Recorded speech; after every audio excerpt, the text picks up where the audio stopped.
Salut les pilotes, c'est Stéphane, j'espère que vous allez bien, ça me fait très plaisir de vous retrouver pour ce 7e jour de la construction de notre drone de course. Alors aujourd'hui, on se retrouve pour installer Betaflight et BLLI, enfin pas vraiment BLLI, on va plutôt installer Jazz Maverick. Donc je vais vous expliquer tout ça, je vais vous expliquer l'installation. Donc j'espère que cette série de vidéos en tout cas vous plaît, j'espère que c'est pas trop long. Enfin je me suis dit qu'en cette période de confinement c'était l'idéal pour vous faire des vidéos de ce style et puis de vraiment détailler à fond tout ce qu'il fallait faire sur un drone pour pouvoir le mettre en fonctionnement. Alors rapidement non, pas forcément, mais pour le mettre en fonctionnement en tout cas. Donc on va tout de suite passer au générique et puis on attaque l'installation de Betaflight et puis de Jazz Maverick. A tout de suite.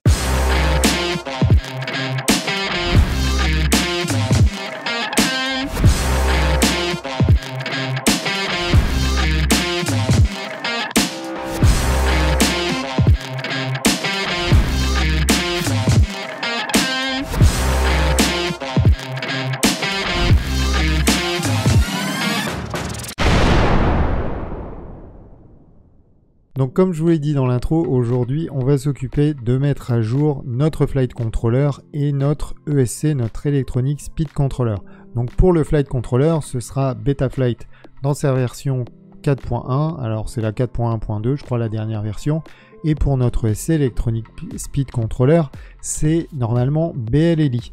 Mais avec la dernière version de BLLI S, en fait on ne peut pas bénéficier des derniers raffinements de Betaflight 4.1 qui sont le RPM filter et le bidirectional G-Shot. Mais il y a des développeurs qui ont planché là-dessus et il y a quelques mois en fait ont sorti des logiciels qui permettent justement d'utiliser ces fonctions. Donc vous avez deux logiciels, vous avez Jazz Maverick et vous avez JESC. Alors ils ont chacun leurs avantages et leurs inconvénients. Je vais commencer par JESC. Le gros avantage de JESC en fait c'est que c'est une solution quasiment clé en main puisque vous allez avoir une interface et vous n'avez juste qu'à cliquer en gros sur mettre à jour et il va mettre à jour vos ESC et ça va être fait tout simplement. L'inconvénient c'est que c'est payant. Pour Jazz Maverick, du coup, c'est un peu le contraire, c'est gratuit, par contre il y a un peu plus de travail. Alors là, comme on est sur la construction d'un drone à tarif réduit, on va dire économique, on va utiliser Jazz Maverick. Donc comme je vous l'ai dit, ça va nécessiter un petit peu plus de manipulation, mais voilà, c'est pas non plus impossible à faire. Si on va tout doucement, j'espère que voilà, vous allez réussir à suivre sans problème. Donc là, la première chose que vous allez devoir faire, c'est installer, si vous n'avez pas de navigateur Chrome sur votre PC, il va falloir installer Chrome parce que à travers Chrome, vous allez devoir installer BLLI Configurator, donc que vous voyez depuis tout à l'heure sur la page. Donc c'est ce logiciel-là qui est une application Chrome. Alors voilà, il y a beaucoup de gens qui m'ont dit n'utilise pas cette application parce qu'elle n'est jamais mise à jour. Mais là pour Jazz Maverick, c'est celle-ci qu'on va devoir utiliser. C'est le moyen en faisant mes recherches sur internet que j'ai trouvé le plus pratique justement pour pouvoir mettre à jour donc notre ESC vers Jazz Maverick. Donc là tout simplement ce qu'on fait c'est qu'on lance l'appli. Une fois que vous êtes sur cet écran là, ce que vous allez faire c'est que vous allez brancher donc le port USB sur votre drone et puis vous allez brancher la batterie de votre drone. Alors comme je le répète à chaque fois que je fais des tutos, là on est sur la construction d'un drone, donc normalement vous n'avez toujours pas monté les hélices, mais si un jour vous voulez faire une mise à jour de votre ESC par exemple, et que vous branchez la batterie ou que vous faites une mise à jour de Betaflight et que vous avez besoin de brancher la batterie, surtout enlever les hélices, c'est une question de sécurité. Ça peut paraître logique, mais il y a certaines personnes qui se sont fait avoir par excès de confiance et puis qui se sont blessées. Parce que les moteurs qui démarrent dans un espace confiné, en général la première chose qu'on fait c'est qu'on pose la main sur le drone et puis la blessure arrive forcément. Donc là les hélices sont bien retirées, il n'y a pas de souci. Donc on branche la batterie sur le drone, on va voir notre petite musique et puis ensuite on branche le port USB. Donc là, je vais couper le son pour pas avoir de notifications supplémentaires, si des emails arrivent ou des messages, je ne sais pas. Vous cliquez sur Connect, alors ça marche pas toujours du premier coup. Donc là, je débranche le port USB et je le rebranche. Et là, ça connecte. Donc vous allez arriver sur cet écran de BLLI Configurator qui est complètement vide. Donc pas de panique, en fait c'est normal. Il faut que vous alliez lire en fait ce que contient votre ESC. Donc vous faites Read Setup.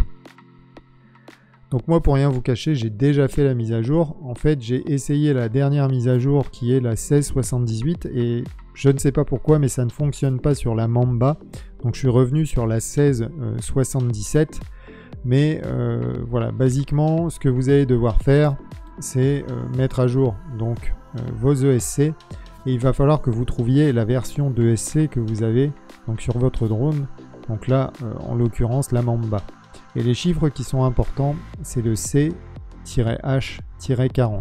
Une fois que vous avez ces chiffres, en gros, vous allez vous rendre donc sur la page, donc le GitHub. Alors, je vais revenir un petit peu en arrière pour que vous puissiez voir. Donc, vous voyez, je vais vous mettre le lien dans la description. Donc, vous avez ce qui s'appelle des X-Files. Donc là, on est sur le GitHub de Jazz Maverick. Et la dernière version en date, normalement, c'est la 16.79. Alors celle-ci, je l'ai essayée et je ne sais pas pourquoi, mais mes ESC ne s'initialisent pas avec celle-ci. Donc, ce que j'ai fait, c'est que je me suis rabattu sur la version précédente, donc la 16.77 en 48 kHz. Et donc, une fois que vous êtes là, vous cliquez donc sur 16.77 et là, vous avez un autre menu qui va apparaître avec une liste longue comme un jour sans pain. Et vous allez devoir retrouver ce fameux numéro que je vous ai donné tout à l'heure, donc le numéro qui va apparaître, la version. Donc je peux vous remontrer vite fait le C-H-40. Donc là, on va chercher dans la liste le C-H-40. Donc il est là. C-H-40, donc en 48 kHz, la révision 16.77 et c'est un fichier X, donc hexadécimal je pense. Corrigez-moi si je me trompe. Donc vous cliquez dessus et là vous allez arriver encore sur une autre page. C'est pour ça que je vous dis que c'est pas aussi simple qu'avec JESC, parce qu'avec JESC c'est vraiment tu cliques, t'installes et c'est super rapide. Donc là vous avez plein de chiffres que moi je sais pas lire, voilà, vous n'avez pas besoin de savoir les lire d'ailleurs. Ce que vous allez faire, c'est que vous allez faire un clic droit sur le RAW et vous allez enregistrer le lien sous. Donc il va vous demander où vous voulez le mettre. Donc moi je vais faire annuler parce que je l'ai déjà installé. Mais une fois qu'en fait vous avez enregistré ce fichier, vous le mettez sur votre bureau, dans votre dossier téléchargement, où vous voulez. Une fois que vous avez téléchargé et que vous savez où est ce fichier, vous retournez sur BLLI Configurator. Donc maintenant, pour faire votre mise à jour, vous allez faire Flash All. Et une fois que vous allez être sur ce menu, vous allez pouvoir sélectionner une version. Donc là, c'est pas ce qu'il faut faire, puisque si on sélectionne une version, ça va nous ramener vers une version de BLLI S. Et nous, ce qu'on veut, c'est installer le fichier Jazz Maverick qu'on a téléchargé tout à l'heure. Donc vous allez sélectionner Select File Manually et puis vous allez chercher, donc là c'est le C-H-40 en 48 kHz, la révision 1 16-77. Alors moi j'ai la 16.79, comme je vous ai dit tout à l'heure, j'ai essayé de l'installer et ça n'a pas fonctionné directement, ça n'a pas fonctionné du tout. D'ailleurs mes ESC s'initialisaient pas, je ne sais pas pour quelle raison. Donc on va prendre la 16.77, vous faites ouvrir et là il va démarrer donc le flashage de vos ESC. Donc là vous n'avez plus qu'à attendre, donc ça va vous prendre même pas 2 minutes, on va le laisser faire en temps réel. Et puis comme ça je vais vous montrer le bruit que vous devez entendre quand vos ESC s'initialisent. En fait, une fois que vous allez déconnecter, vous allez avoir donc quand vous branchez, ça fait, alors c'est mes super talents de chanteur, hein. Quand vous branchez, ça fait talala, et ensuite ça fait tin. Donc là, quand vous allez déconnecter, ça devrait faire tin comme ça. Donc on va voir. Donc là, il finit la mise à jour. Voilà. Et là, si vous faites déconnecter, on va écouter. Ouais, ça a marché. Donc là, ça veut dire qu'il a fait la mise à jour et que ça s'est passé correctement. Donc là, on peut déconnecter la batterie. Parce que l'air de rien, ça fait chauffer un peu l'électronique, tout ça. Donc voilà. Donc là, notre batterie, elle est bien déconnectée. Et puis on va pouvoir passer sur Betaflight. Donc on peut laisser le drone branché. Là, on va juste quitter BLLI. Et puis on va démarrer Betaflight qui est là. Hop. Donc je vais quitter BLLI pour qu'il n'y ait pas de conflit. J'essaye de vous mettre ça correctement, que vous ayez tout ça nickel sur l'écran. Voilà. Et là, ce qu'on va faire, c'est que du coup, on va reconnecter notre drone et on va aller chercher donc la version de notre flight controller parce qu'on en a besoin pour mettre à jour. Alors là, le firmware, pour l'instant, il est en 3.5.1. Donc c'est une version quasiment collector, antique. Donc nous, là, on va passer dans la version 4.1.2, je crois. On va vérifier ça tout de suite après.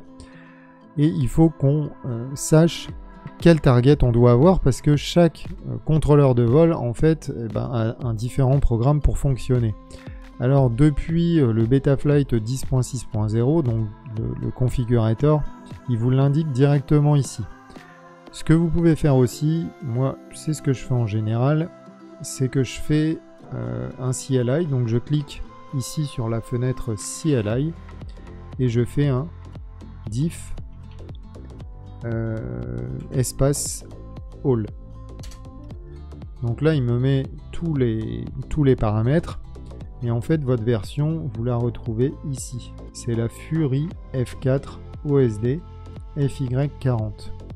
Donc vous verrez, il va vous proposer une Fury F4 OSD normale, une Legacy.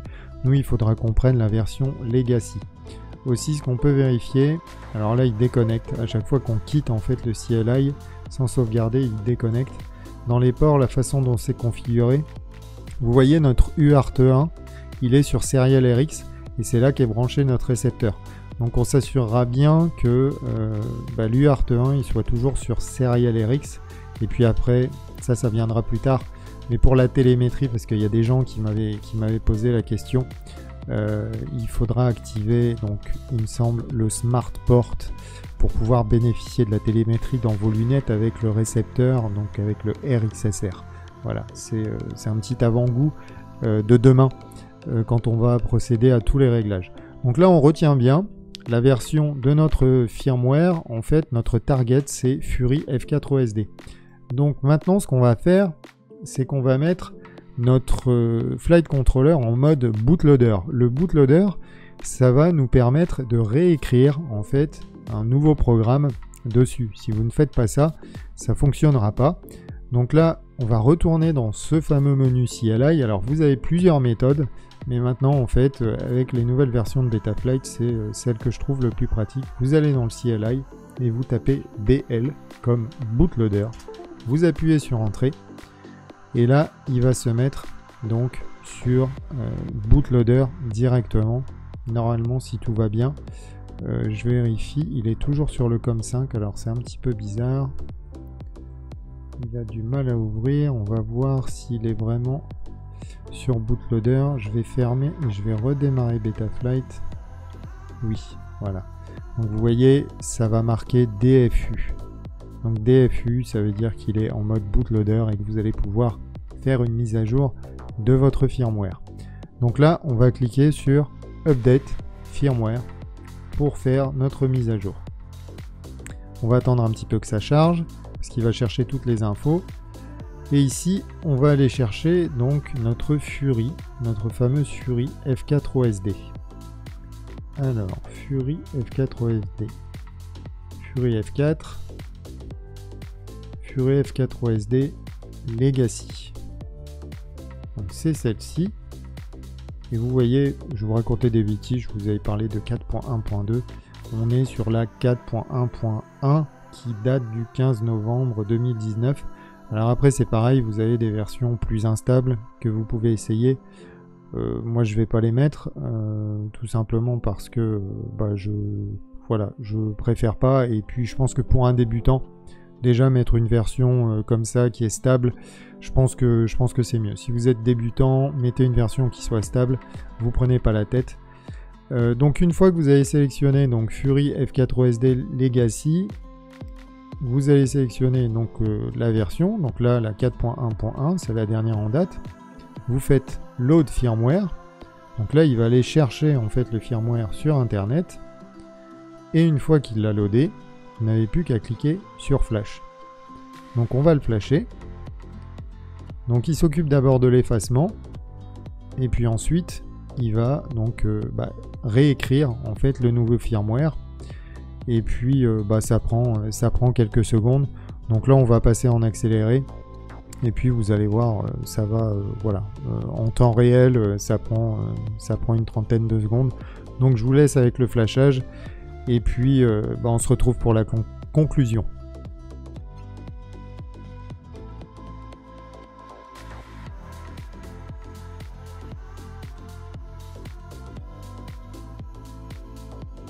Donc comme vous l'avez vu dans les images précédentes, une fois que la mise à jour est terminée, vous avez la barre de progression qui va s'afficher en vert et qui va vous indiquer que la mise à jour s'est accomplie avec succès. Donc une fois que c'est fait, vous débranchez votre drone du port USB, vous quittez Betaflight, vous redémarrez Betaflight et vous rebranchez votre drone pour vérifier que tout va bien. Donc là, j'ai rebranché mon drone sur le port USB, donc je clique sur Connect. Et là, je vois que tout va bien, le drone réagit correctement à ce que je lui demande de faire. Et puis, j'ai accès à tous les menus, donc il n'y a aucun souci. On peut aussi voir ici en haut à gauche que le firmware est bien sur la version 4.1.1 et puis que le target, c'est bien le Fury F4OSD. Donc la mise à jour s'est déroulée avec succès. Donc c'est fini pour aujourd'hui. Donc aujourd'hui, on aura vu comment mettre à jour notre ESC avec Jazz Maverick et puis on aura vu comment mettre à jour Betaflight dans sa dernière version, la 4.1.1. Donc j'espère que cette vidéo vous aura plu. Si c'est le cas, comme d'habitude, n'hésitez pas à mettre un petit pouce, un commentaire et puis à vous abonner à la chaîne. En attendant, je vous souhaite une bonne soirée. Je vous souhaite de bons vols en intérieur et puis en extérieur si vous avez un jardin bien sûr. Et puis je vous dis à demain. Et puis demain, on s'occupe de tous les réglages sur Betaflight. Ciao!